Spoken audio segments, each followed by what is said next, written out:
నమస్తే, నేను Yogita. Welcome to సత్యాగ్రహి. కొంత ప్రోత్సాహం, కొంత నమ్మకం ఉంటే మహిళలు ఆకాశమే హద్దుగా ఎదుగుతారు అనడానికి ఆమె నిలువెత్తు నిదర్శనం. న్యాయవాదిగా కెరీర్ ప్రారంభించి న్యాయమూర్తిగా సాగినటువంటి ఆమె ప్రయాణం ఎందరికో స్ఫూర్తి. ఆమె జస్టిస్ రాధారాణి.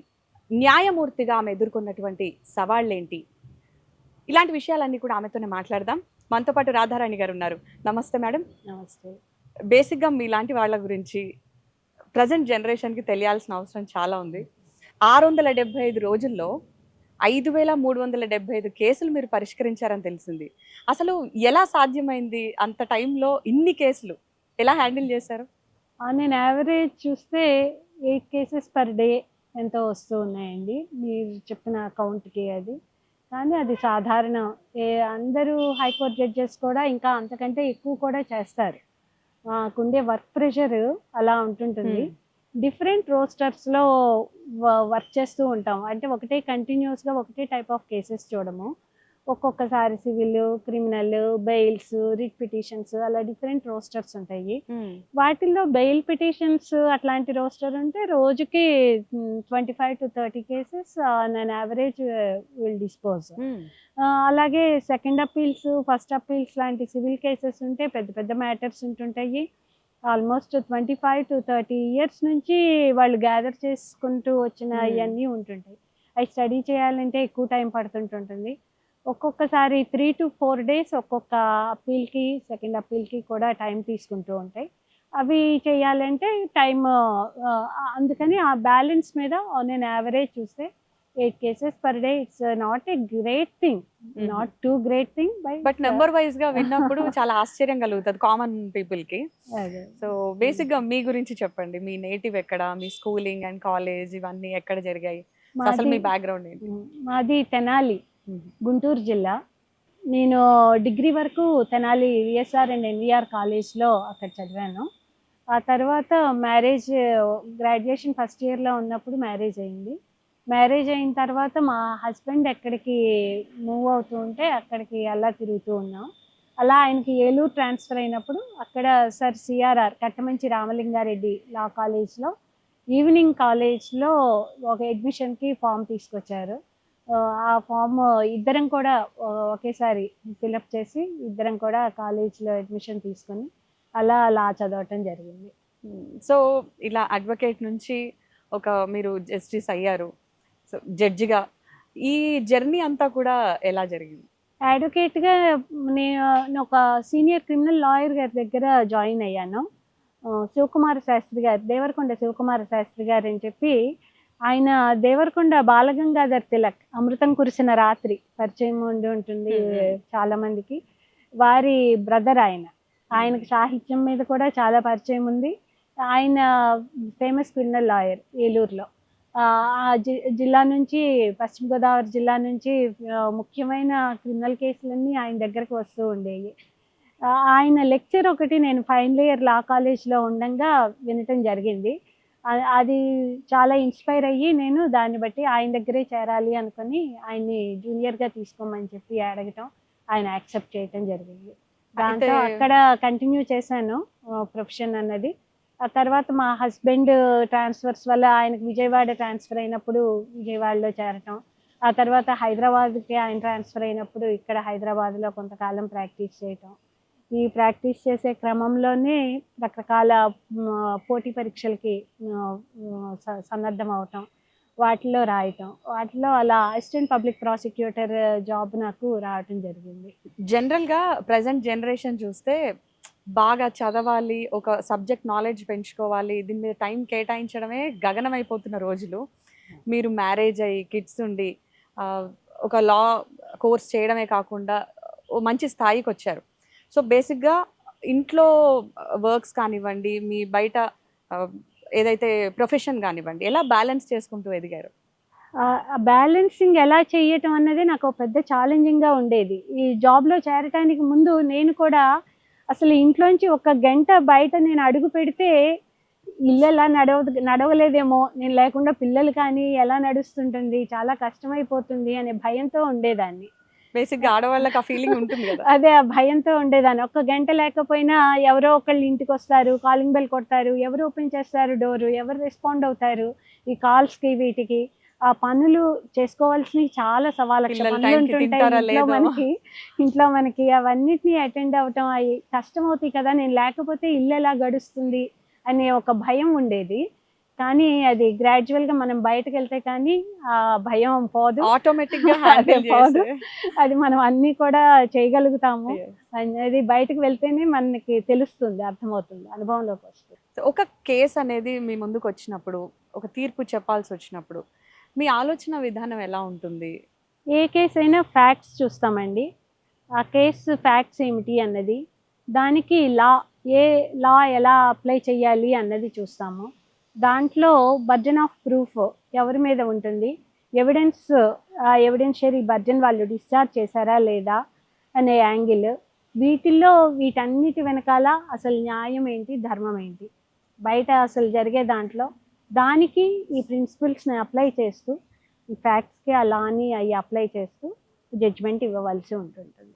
అలా కాంప్రిహెన్సివ్గా ఆలోచించవలసి ఉంటుంటుంది. ఏ కేసు మా ముందుకు వచ్చినా అది చాలా సంఘర్షణ పడతాము.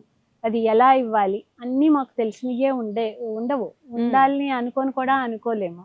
చాలా రకాల చట్టాలు ఉంటుంటాయి, వాటిలో రకరకాల యాంగిల్స్ ఉంటుంటాయి. ఎవరి ఫ్యాక్ట్స్ వాళ్ళది, ఏ కేసు ఆ కేసు ప్రత్యేకం, పెక్యులియర్గా దానికి సంబంధించి ఉంటుంటాయి. వాళ్ళ మానసిక స్థితిగతులు వాటన్నిటిని కూడా అర్థం చేసుకొని వెళ్ళవలసి ఉంటుంటుంది. వాళ్ళ పరిస్థితుల్లో అట్లాంటి బిహేవియర్ కరెక్టేనా కాదా అనేది, వీటన్నిటినీ అర్థం చేసుకొని అసలు మనం న్యాయం ధర్మం ఏంటి, మనం ఇచ్చే తీర్పు ప్రభావం సమాజం మీద ఎలా ఉంటుంది అన్నవి కూడా ఆలోచించుకొని చేసి ఇవ్వవలసింది. అయితే కొన్ని కేసులు ఏంటంటే మనసుల్ని కదిలించేవి ఉంటాయి, కొన్ని బాగా బాధ పెడుతూ ఉంటాయి. సో మీ దృష్టికి అంటే ఇప్పటి వరకు మీరు కెరియర్లో మర్చిపోలేని కేసు ఏదైనా ఉందా? అంటే ఎలాంటి తీర్పు ఇవ్వాలా అని ఒక సందిగ్ధత, కొన్ని రోజులు టైం తీసుకోవడం, ఎక్కువ టైం తీసుకోవడం, ఇలాంటివి ఉన్నాయా, జరిగాయా మీకు?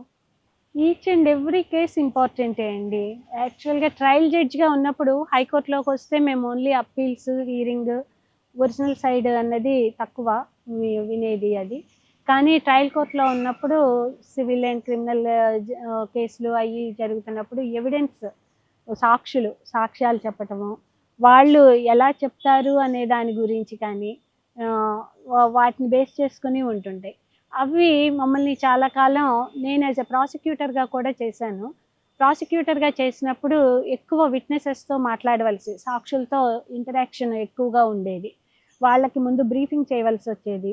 ఆ బ్రీఫింగ్ వాటిల్లో వాళ్ళ జరిగిన నేరం ఏంటి, వాళ్ళు దానికి ఎలా రెస్పాండ్ అవుతున్నారు, ఎలా రిసీవ్ చేసుకుంటున్నారు అనేది వాళ్ళతో ఇంటరాక్ట్ చేసుకోవటం అన్నది అది చాలా గొప్ప అనుభవం అది.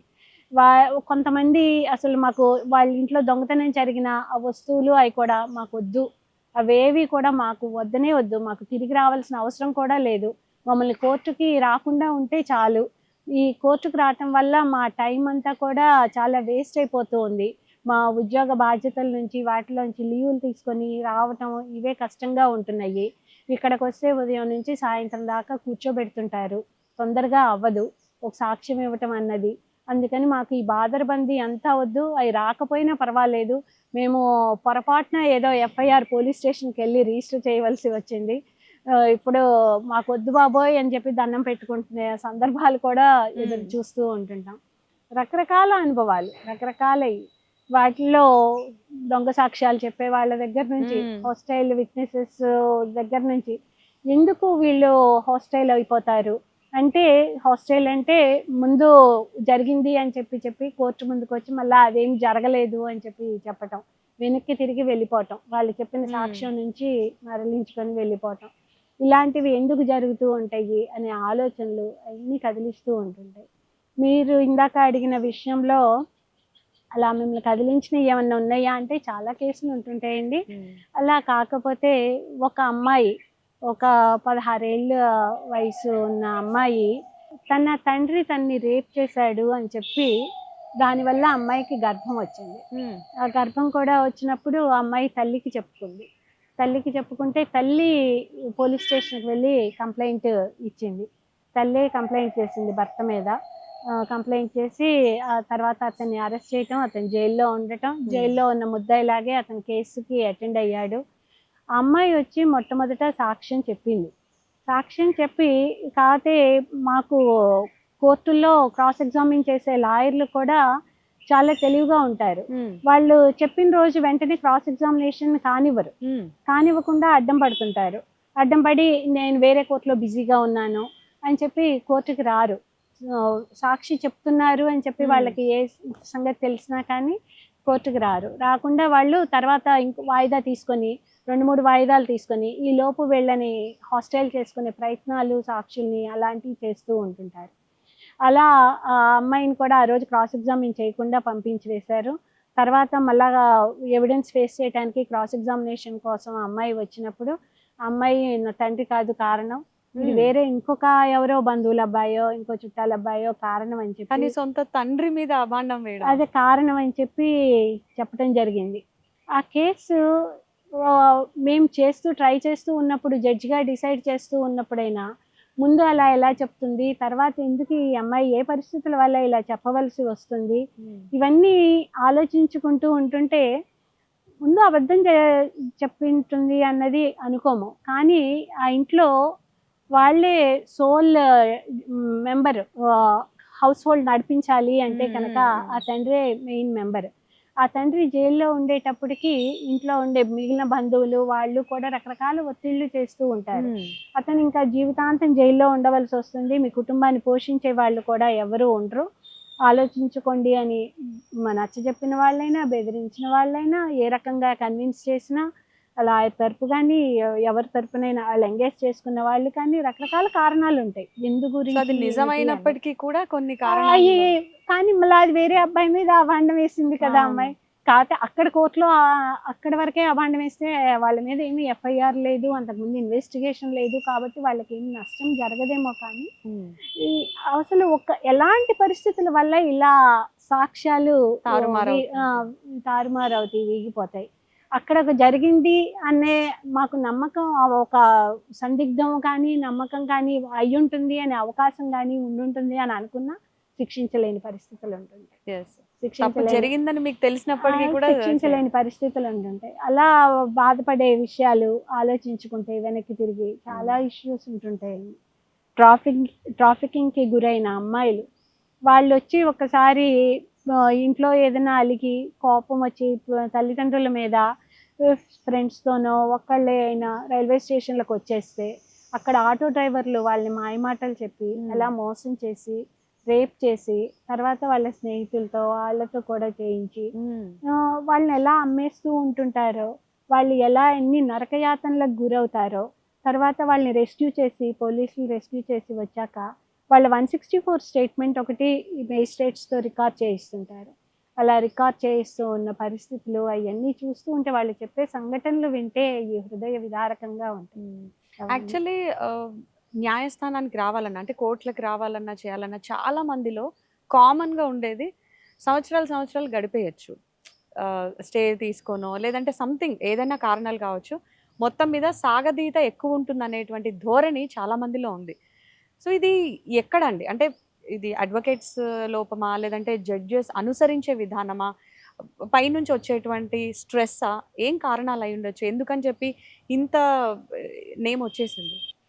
ఫెయిర్ ట్రయల్ నడిపించాలి అంటాము దేనికైనా కానీ. ట్రయల్ అన్నది ఫెయిర్గా ఉండాలి అని. ఫెయిర్ ట్రయల్ అనేటప్పటికే రెండో వాళ్ళకి అన్ని ఆపర్చునిటీస్ ఇవ్వాలి. వాళ్ళ మీద ఒక అభియోగం కానీ ఒక ప్లెయింట్ ఒక కేసు వేయటం కానీ జరిగితే అవతల వాళ్ళకి దానికి సమాధానం చెప్పుకోవటానికి సమయం ఇవ్వాలి. ఆ సమాధానం చెప్పుకునే సమయము ప్రతి ఒక్క పేపరు, వీటిల్లో మధ్యలో వేసే ఇంట్రీమ్ రిలీఫ్స్ కోసం ఏ పేపర్ వేసినా కూడా అవతల వాళ్ళకి అది సర్వ్ చేయాలి, వాళ్ళకి సమాధానం చెప్పుకోవాలి. ఆ చెప్పుకున్న తర్వాత ఇరుపక్షాల వాదనలు వినాలి, విన్న తర్వాతనే తీర్పు కానీ ఒక ఆర్డర్ కానీ ఇవ్వటం జరుగుతూ ఉంటుంది. ఆ ఫెయిర్ ట్రయల్ ప్రాసెస్లో ప్రతి ఒక్కరికి టైము ఇవ్వవలసి ఉంటుంటుంది. దానికి ఆ టైం లిమిట్ చేయటానికే కొంచెం సివిల్ ప్రొసీజర్ కోడ్లో కూడా అమెండ్మెంట్స్ అవన్నీ కూడా వచ్చినాయి. అవి వాళ్ళు ఇష్టం వచ్చినంత పీరియడ్ టైం తీసుకోవటానికి వీల్లేదు, 90 రోజుల్లోపు రిటర్న్ స్టేట్మెంట్ వెయ్యాలి అని చెప్పి అలా ఒక టైం పీరియడ్స్ ఫిక్స్ చేశారు. ఇలా క్రిమినల్ కేసులకు కూడా అంతకుముందు కామన్ కాజ్ అనే ఎన్జిఓ వాళ్ళు వేసిన దాంట్లో క్రిమినల్ కేసులు ఇంకా ఎక్కువ కాలయాపన జరగటం మంచిది కాదు, ఒక టైం ఫిక్స్ చేయండి అని చెప్పి వాళ్ళు కోరినప్పుడు కొద్ది కాలం టైం ఫిక్స్ చేశారు. కానీ ఆ టైం ఫిక్స్ చేయటం వల్ల కూడా చాలా అన్యాయాలు జరిగిపోతున్నాయి. ఆ టైంలోపు అవ్వకపోతే ఆ కేసును క్లోజ్ చేయాల్సిన పరిస్థితి వస్తూ ఉంది. ఏదో ఒక జడ్జిమెంట్ సరైన సాక్షులు లేకపోయినా కానీ క్లోజ్ చేసి ఇవ్వవలసిన పరిస్థితులు అట్లాంటివి జరుగుతుంది. మళ్ళీ దానివల్ల కూడా అన్యాయం జరుగుతుంది. ఆ టైం లిమిట్స్ అలా పెట్టడం కూడా కరెక్ట్ కాదు అని చెప్పి తీసివేయాల్సిన పరిస్థితి కూడా వచ్చింది. అలా కొంత టైం జరుగుతూ ఉంటుంటాయి. కొన్నిసార్లు అడ్వకేట్స్ వాయిదాలు అడుగుతూ ఉంటారు. వాటిలో కూడా పర్సనల్ రీజన్స్ వల్ల అడగకూడదు అన్నది ఒకటి ఉంటుంటుంది. ప్రతి అడ్వకేట్ కానీ ఎవరైనా కానీ వాళ్ళ పర్సనల్ రీజన్స్ గురించి వాయిదాలు అడగటానికి వీల్లేదు అని చెప్పి. కానీ ఈ అడ్వకేట్ వేరే కోర్టులో బిజీగా ఉన్నారు, జడ్జి గారికి కూడా పర్సనల్ రీజన్స్ ఉంటాయి, వాళ్ళు సెలవులు పెట్టారు. ప్రాసిక్యూటర్లకి వాళ్ళ పర్సనల్ రీజన్స్ వాళ్ళకు ఉండొచ్చు, వాళ్ళు సెలవులు పెట్టారు. అసలు అన్ని చోట్ల అన్ని పోస్టులు ఫిలప్ అయ్యి ఉండవు. ప్రాసిక్యూటర్స్ చాలా కోర్టుల్లో ఉండరు. వేరే కోర్టు నుంచి వాళ్ళు మేము వారానికి ఒక్కరోజే వస్తాము, 2 రోజులే వస్తాము అని ఒక్కొక్క ఊరికి అలా కేటాయించుకుంటుంటారు. వాటిల్లో ఆ కేసులన్నీ వాయిదాలు పడుతుంటాయి. ఈ తప్పని కాలయాపన లాగా అయిపోయింది ఈ ప్రొసీజర్లో. చాలా కోర్టులు వేకెంట్ ఉంటాయి, జడ్జీలు కూడా పోస్టింగ్ ఉండరు.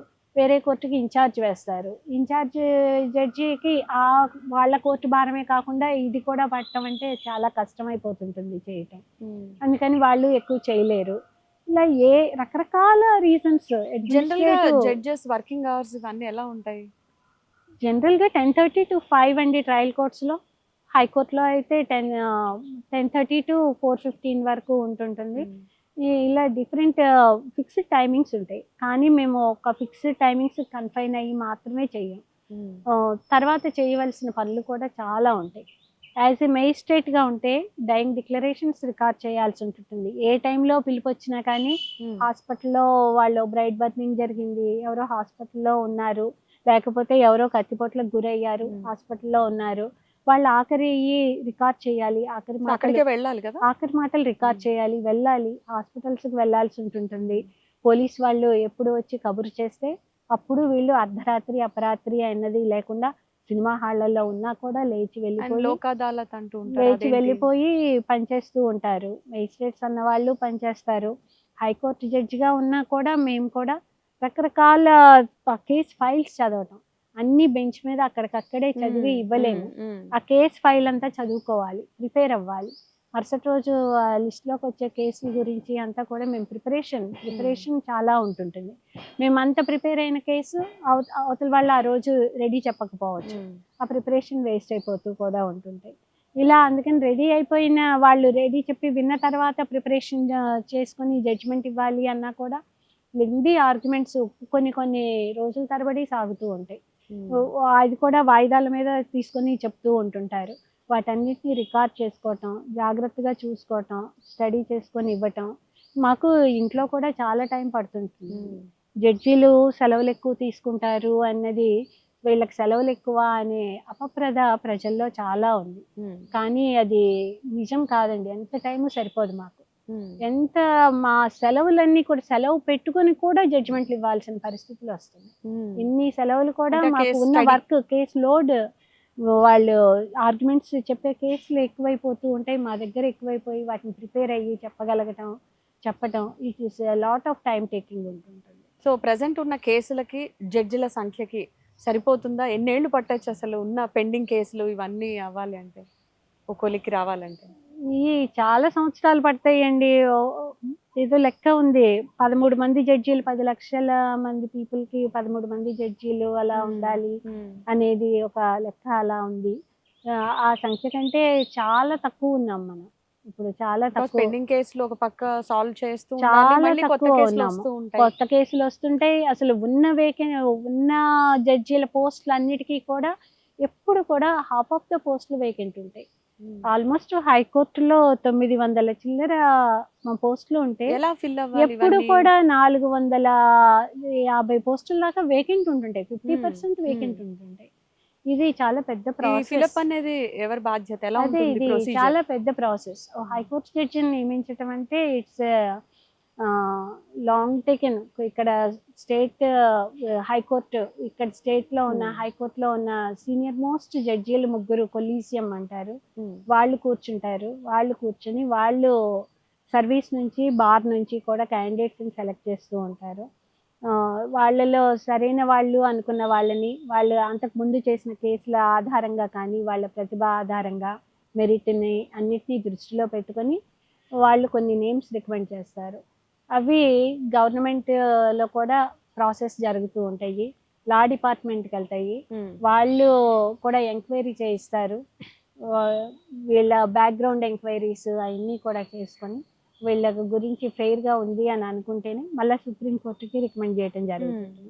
ఇక్కడ నుంచి సీఎం, గవర్నరు వీళ్ళ ద్వారా యూనియన్ లా మినిస్ట్రీకి వెళ్తాయి. ఆ లా మినిస్ట్రీలో కూడా స్క్రూటినీలు అవి జరిగిన తర్వాత సుప్రీంకోర్టు కొలీజియంకి వెళ్తాయి. సుప్రీంకోర్టు కొలీజియంలో కూడా senior most chief justice of India plus 2 senior most judges కూర్చొని వీళ్ళ గురించి అక్కడ ఆ ప్రాంతం నుంచి వచ్చిన జడ్జీలు ఎవరన్నా ఉంటే వాళ్ళ అభిప్రాయాలు కూడా ఒపీనియన్స్ కూడా తీసుకొని అప్పుడు వాళ్ళు రికమెండ్ చేయడం జరుగుతుంటుంది. సో రికమెండ్ చేసినా కూడా వెంటనే అవుతాయి అన్నది లేదు. మళ్ళా అవి ప్రైమ్ మినిస్టర్కి, ప్రెసిడెంట్కి కూడా వెళ్ళాలి. వెళ్ళి అక్కడ వారెంట్లు అయ్యి ఇష్యూ చేయాలి. ఆ వారెంట్ ఇష్యూ చేశాక మళ్ళీ సేమ్ ప్రాసెస్లో వెనక్కి రావటము. ఇది చాలా లెందీ టైం టేకింగ్ అండి. వీటన్నిటిలో ఏ స్టేజ్లో ఎక్కడ ఆగిపోతాయో, ఎక్కడెక్కడ పెండింగ్ ఏళ్ల తరబడి కూడా ఉండిపోతాయో, కొన్ని నేమ్స్ అసలు పైకి రానే రావు, కొంతమంది అవుతుంటాయి, కొంతమంది అవ్వవు.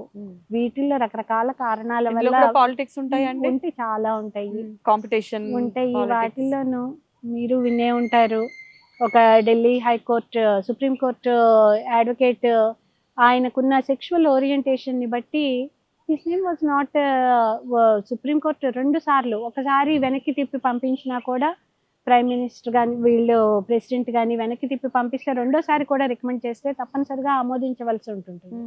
కానీ అలా రెండోసారి పంపించినా కూడా ఆమోదించకుండా ఉంచిన పేర్లు చాలా ఉన్నాయి.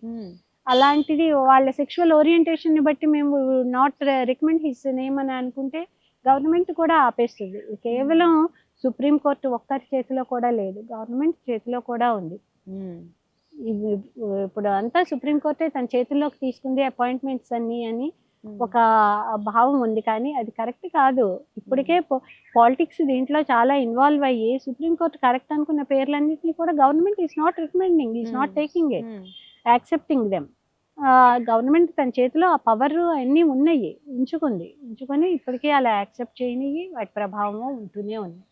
అయితే ఒత్తిళ్ళు అనేవి ప్రతి రంగంలో కూడా కామనే. అయితే న్యాయ వ్యవస్థలో ఉండే ఒత్తిళ్ళు ఏ రకంగా ఉంటాయి, ముఖ్యంగా మీలాంటి స్థాయిలో ఉన్న వ్యక్తులకి? ఇవన్నీ తీసుకునే వాళ్ళ స్వభావాలని బట్టి ఉంటుంటాయి.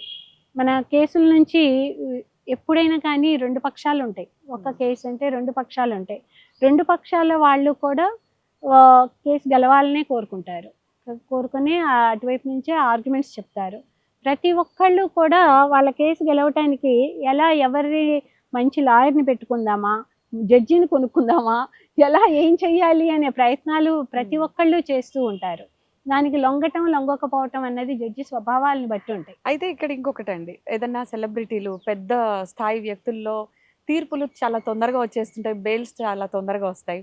అదే ఒక మధ్యతరగతి వాళ్ళు, కామన్ పీపుల్కి అయితే మాత్రం కొంచెం డిలే అవుతుంది. వీటిని ఎలా డిఫైన్ చేస్తారు, ఎందుకని జరుగుతుంటుంది అంటారు ఇలా? వాళ్ళు ఎంగేజ్ చేసుకునే లాయర్స్ అండి. మెయిన్ టాప్ మోస్ట్ సీనియర్ లాయర్ని ఎంగేజ్ చేసుకొని ఆ రోజు వాళ్ళ కేసు వచ్చేటట్లు లంచ్ మోషన్లు మూవ్ చేసి తెచ్చుకుంటే లంచ్ మోషన్స్కి వాటికి కూడా చాలా వరకు మామూలుగా యాక్సెప్ట్ చెయ్యం మేము.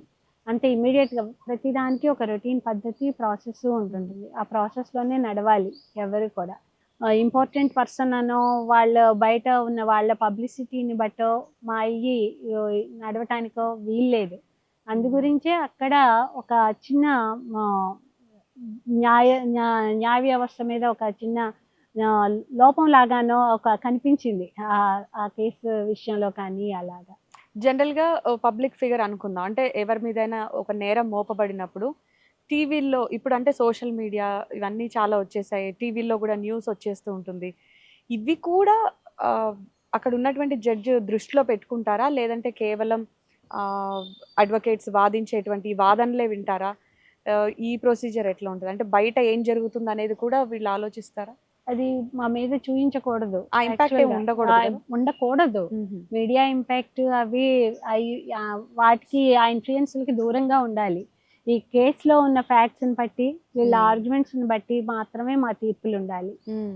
కానీ ప్రొలాంగ్డ్‌గా జరిగేటప్పుడు అక్కడ జరుగుతూ ఉన్నదాన్ని మీడియాలో ప్రసారం చేస్తే మా మీదేం ప్రభావం ఉండదు.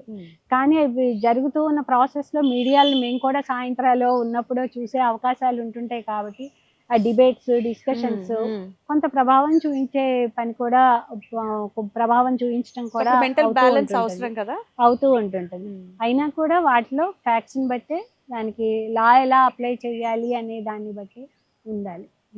అలాగే ఉండాలనే ఎక్స్పెక్ట్ చేస్తాను. కొంతమంది మహిళలు చట్టంలో ఉన్న సెక్షన్స్ వీటిని అడ్వాంటేజ్ గా తీసుకొని తప్పుడు రేప్ కేసులు కావచ్చు, తప్పుడు కేసులు ఎదుటి వాళ్ళ మీద మోపినప్పుడు వాటిని డీల్ చేసే విధానం ఎట్లా ఉంటుంది? అంటే మహిళలకు కూడా శిక్ష పడ్డ సందర్భాలు ఉన్నాయా?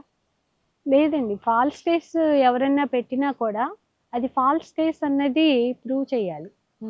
అది మేము కొట్టేయటం వేరు, ఎక్విటల్ చేయటం వేరు.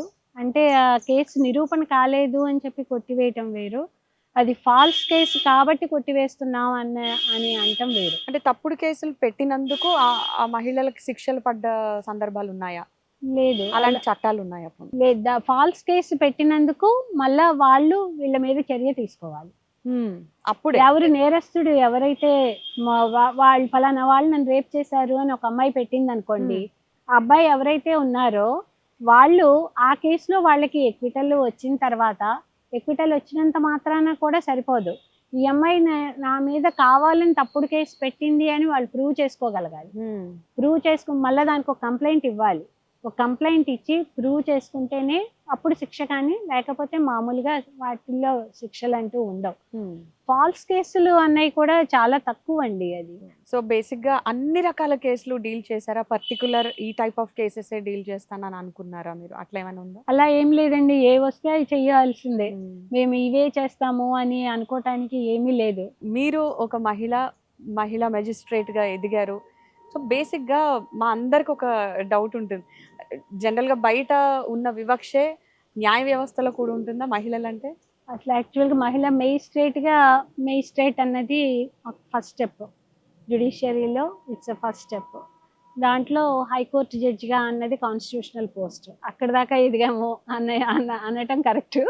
Magistrate is the first step in the judiciary. ఒక స్త్రీ అడ్వకేట్గా ఉంటూ కేసులు ఆమె దగ్గరికి రావటం అన్నది, కేసుల వెంట మేము పడలేం. మగవాళ్ళన్నా అయితే కాస్త కేసుల వెంట వాళ్ళు వెంటబడి తెచ్చుకోగలుగుతారేమో. మోటార్ యాక్సిడెంట్ జరిగితే ఒకప్పుడు అడ్వకేట్స్ అందరూ యాక్సిడెంట్ జరిగిన విక్టిమ్ దగ్గరికి వెళ్ళి హాస్పిటల్లో ఉన్నా సరే, నీ కేసు నాకు ఇవ్వు, నీకు బీమా వచ్చేటట్లు చేస్తాను, ఇన్సూరెన్స్ వచ్చేటట్లు చేస్తాను అని అడగగలరు. కానీ స్త్రీలు అలా వెళ్ళి ఎక్కడ జరిగిందో తెలుసుకొని అడగలేరు.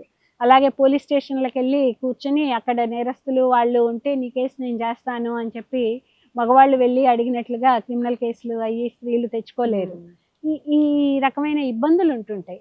బేసిక్ గా సినిమాల్లో చూపిస్తుంటారు కదా, ఆర్గ్యుమెంట్స్ ఎలా జరుగుతాయి, ఏంటి జడ్జ్ ఎలా వింటారు, అసలు రియల్ గా ఎలా ఉంటుంది? ఈ మధ్యకాలంలో లైవ్స్ అవన్నీ వచ్చాయి, బట్ మీ ఎక్స్పీరియన్స్ చెప్పండి. అవి చూసినప్పుడు, సినిమాలు చూస్తున్నప్పుడు మీరు ఏమనుకుంటారు? ఈ మధ్య కాలంలో కొంత బాగానే సెక్షన్స్ ని అన్నిటిని బాగానే కోట్ చేస్తున్నారు. అవగాహన పెరిగింది. అదే ప్రొసీజర్ కూడా కొంత డ్రామాటిక్ గా యాడ్ చేయాల్సిన అవసరం ఉంటుంది కాబట్టి సినిమాల్లో కొంత డ్రామా ఇన్వాల్వ్ అయి ఉంటుంది. ఆర్గ్యుమెంట్స్ వాటన్నిటిలో కూడా కంటిన్యూటీ అన్నది అసలు ఫస్ట్ ఉండదు మాకు కోర్టుల్లో. ఇంత కంటిన్యూస్ గా అన్నది ఒక కేసుని వాయిదాల పద్ధతిలో ఇలా జరుగుతూ పోతూ ఉంటుంటాయి. అందుకని బయట వచ్చి చూసే వాళ్ళు ఎవరికన్నా వస్తే ఈ వాయిదాలే విసుగు కలిగిస్తాయి. కేసుని సరిగ్గా శాంతం అర్థం కానియ్యో. ఆ రోజు జరిగే భాగం కొంచెమే ఉంటుంటుంది, మిగిలిన ఇంకో భాగం సీరియల్ లాగా ఇంకో రోజు జరుగుతుంటుంటుంది. వాటన్నిటికీ కంటిన్యూటీ ఉంటే తప్పితే వాళ్ళకి ఆ ఇంట్రెస్ట్ అన్నది కలగదు. మీరు సినిమాలు చూస్తుంటారా? బాగా చూస్తాను. సో మీకు బాగా నచ్చిన మూవీ ఏంటి ఇప్పటివరకు? నాకు చాలా సినిమాలు నచ్చుతాయండి. బట్ జై భీమ్ అని నేను చదివాను.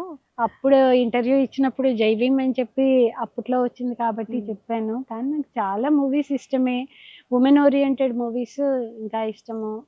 తప్పడ్, పింక్, జై జై జై హే అని మలయాళంలో వచ్చింది. ఇవన్నీ కూడా చాలా మంచి మూవీస్. నాకు great Indian the kitchen great Indian kitchen actual గా అది చాలా నచ్చిన మూవీ.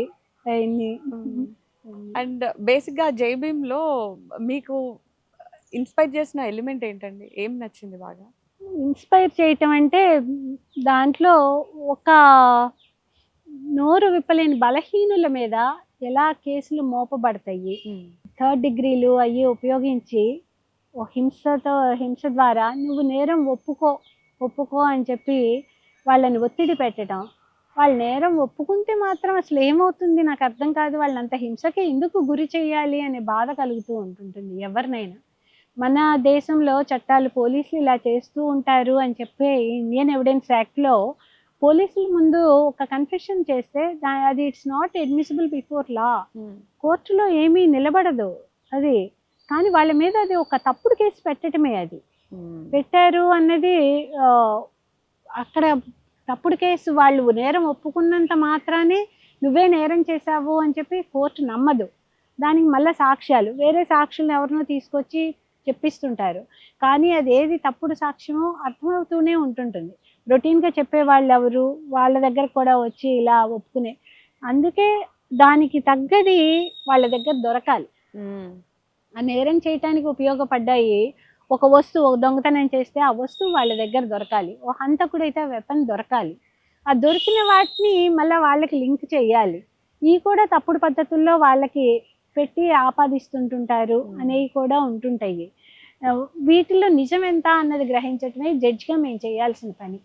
అండ్ బయట ఈ మధ్య కాలంలో సినిమాల్లో కూడా వయలెన్స్ అనేది ఎక్కువగా చూపిస్తూ ఉన్నారు. ఈ ప్రభావం సమాజం మీద పడేటువంటి పర్సంటేజ్ ఎంత అనుకుంటున్నారు?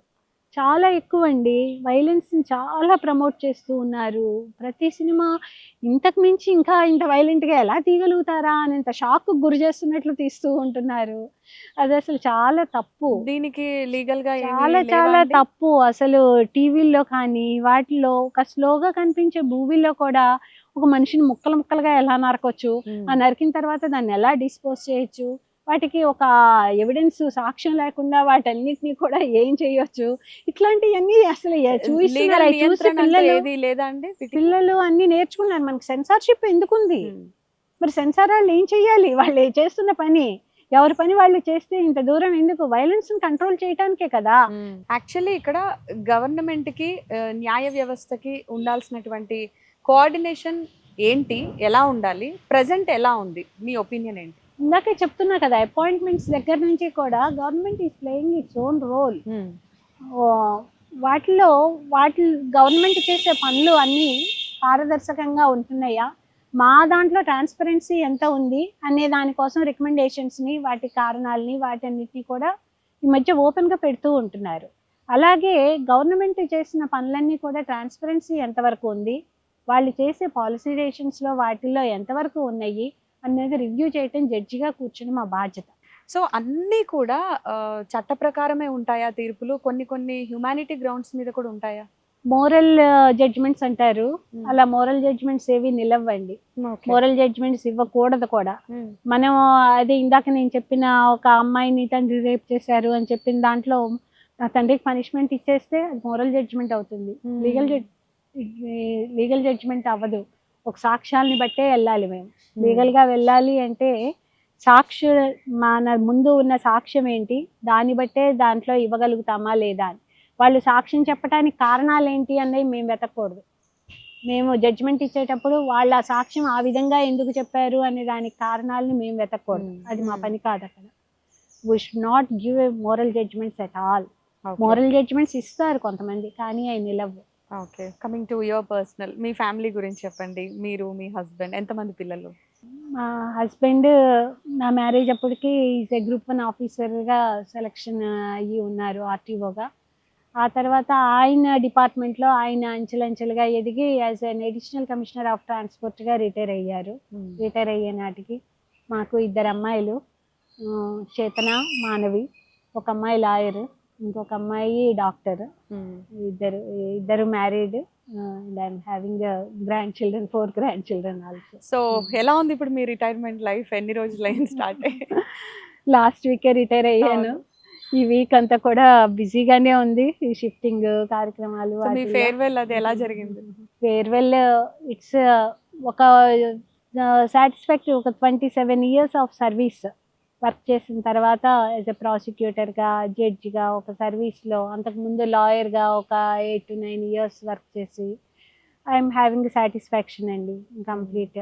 సో ఇప్పుడు మీరు రిటైర్ అయిపోయారు కాబట్టి ఏమైనా ట్రైనింగ్స్ అలా ఇవ్వచ్చా? అంటే జనరల్గా నెక్స్ట్ అడ్వకేట్స్కి కానీ వాళ్ళు ఏమైనా డౌట్స్ ఉంటే మీ దగ్గరికి రావడం కానీ ఇలాంటివి ఉంటాయండి? ఎప్పుడు వాళ్ళు ఎవరు కావాలి అనుకుని అడిగినా కానీ ఇట్స్ ఓపెన్ అండి. అకాడమీలో వెళ్ళొచ్చు, చెప్పొచ్చు. మనకు ఆ టాలెంట్ ఉంది అని అనుకుంటే, మన ఎక్స్పీరియన్స్ వాళ్ళకి ఇంకొకళ్ళకి ఉపయోగపడుతుంది అని అనుకుంటే అది తప్పకుండా. అండ్ మీకు దేవుడి మీద నమ్మకం ఉందా అసలు? నాకు లేదండి. మా father is a rationalist, humanist, atheist కూడా. అలాగే మమ్మల్ని పెంచారు చిన్నప్పటి నుంచి. మా అమ్మకి చిన్నప్పుడు మా అమ్మ చాలా దేవుడి మీద నమ్మకం అయ్యి ఉండేది. సుప్రభాతాలు అయ్యి ప్రొద్దున్నే సుప్రభాతం మా అమ్మది వినే మేము నిద్రలేచేవాళ్ళం. అవన్నీ ఒక పూజ గదిలాగా ఉండేది మా ఇంట్లో అప్పుడు, మా చిన్నప్పుడు. కానీ తర్వాత గ్రాడ్యువల్గా మా ఇంట్లో హేతువాద సభలు, సమావేశాలు చాలా జరుగుతూ ఉండేవి. వచ్చిన ఈ అన్నీ విని ఆ ఇన్ఫ్లుయెన్స్ అయ్యి మా అమ్మ కూడా వాళ్ళకి వండి పెట్టడాలు అవన్నీ చేస్తూ వాళ్ళ మాటలు అవన్నీ వింటూ ఉండటం జరిగేది. మరి మీ పిల్లల మ్యారేజెస్ కూడా సాంప్రదాయబద్ధంగా చేశారా? మా పిల్లలు రిజిస్టర్ మ్యారేజెస్ అయినాయి కానీ సాంప్రదాయంగానే జరిగినాయండి. ఇప్పుడు ఇందాక చెప్తూ ఉన్నట్లుగానే మా పిల్లలు కోరుకున్న వ్యక్తులు వాళ్ళ ఇంట్లో వాళ్ళు మాకు సాంప్రదాయబద్ధంగా కావాలి అని చెప్పి కోరుకునేవి వాళ్ళు ఉన్నారు. మా నాన్నగారు ఉన్నంత గట్టిగా మేము ఎందుకు ఉండలేకపోయామా అని నాకు ఆ బాధ ఉంటూ ఉంటుంటుంది ఎప్పుడు కూడా. ఇక మీ హాబీస్ విషయానికి వస్తే ఏమి ఇష్టం బాగా? మీకు ఏం చేస్తుంటారు మీరు? నేనండి పుస్తకాలు చదువుతాను, ఫోటోగ్రఫీ ఇష్టము. ఫోటోగ్రఫీ ఇలా నేచర్ని ఫొటోస్ తీయటము, ఏ పూలు మొక్కలు అవి కనపడితే పక్షులు వాటిని ఫోటోలు తీస్తూ ఉంటాము. సో మీకు ఊహ తెలిసినప్పటి నుంచి ఇప్పటి వరకు కూడా మీ లైఫ్ మొత్తం జర్నీ తీసుకుంటే మిమ్మల్ని ఇన్ఫ్లుయెన్స్ చేసిన పర్సన్స్ ఆర్ ఇన్స్పైర్ చేసిన పర్సన్స్ ఎవరండి? చాలా. మా father is the first person. మా పేరెంట్స్ మమ్మల్ని ఇన్ఫ్లుయెన్స్ చేసిన వాళ్ళే. మా అమ్మ కూడా చాలా ధైర్యవంతురాలు. She is very courageous. Present generation అమ్మాయిలకి మీరేం చెప్తారు? కరేజ్, ధైర్యాన్ని ఎప్పుడూ వదులుకోవద్దు. ఒకటి మనకి ఆపర్చునిటీస్ మనం కంటిన్యూస్గా హార్డ్ వర్క్ చేస్తూ ఉంటే వస్తూ ఉంటాయి. నాకు తెలిసింది అవి కూడా కంటిన్యూస్గా పరీక్షలు రాయటము, ప్రిపరేషను, ఒక చదువు మీద కానీ మీకు ఉంటే అది తప్పకుండా మీకు మీ భవిష్యత్తు బాగుంటుంటుంది. పెళ్ళిళ్ళ కోసము వీటి కోసం కూడా జాబ్స్ని వదిలేస్తూ పోతూ ఉంటున్నారు. జాబ్ని వదిలేశాక ఒక డిపెండెన్సీ అవుతూ ఉంది. దాంతో మన విలువ తగ్గిపోతూ ఉంటుంటుంది. ఇంట్లో కానీ మన వాల్యూ తగ్గిపోతూ ఉంటుంటుంది. పిల్లలతో మనం కష్టపడుతుంటుంటాము, చూసుకునే వాళ్ళు ఎవరూ లేరు అని కూడా జాబ్ వదిలేస్తూ ఉంటున్నారు. ఆ జాబ్ వదులుకోవద్దు. పిల్లలతో కూడా కష్టపడటానికి దగ్గర వాళ్ళని ఎవరినన్నా వీలైతే చూసి పెట్టుకోండి. తల్లిదండ్రులు వీలైతే తల్లిదండ్రులు, అత్తమామలు వీలైతే అత్తమామలు, ఎవరు లేకపోతే ఎవరైనా దూర బంధువులు ఉంటే వాళ్ళు, అదేది లేకపోతే ఓ చైల్డ్ కేర్ సెంటర్లో వదిలిపెట్టడము. అండ్ ఇంకో మాట అన్నారు, హౌస్ వైఫ్స్ అని ఎలా అయితే అమ్మాయిలు చెప్పుకుంటారు, హౌస్ హస్బెండ్స్ అని చెప్పుకోవడానికి సిగ్గుపడతారు అని. అదే అలా వదిలిపెట్టకుండా మీ కెరీర్ని కంటిన్యూ చేయండి అని చెప్పటమే నా ఉద్దేశం. అప్పుడే మీకు కూడా కెరీర్లో పైకి ఎదగటానికి ఒక అవకాశం ఉంటుంటుంది. మీకు ఒక రెస్పెక్ట్ అన్నది దొరుకుతుంటుంది. మీ విలువని మీరు తగ్గించుకోవద్దు. Thank you so much Radharani గారు. Very glad and honour to meet you today. Thank you very much.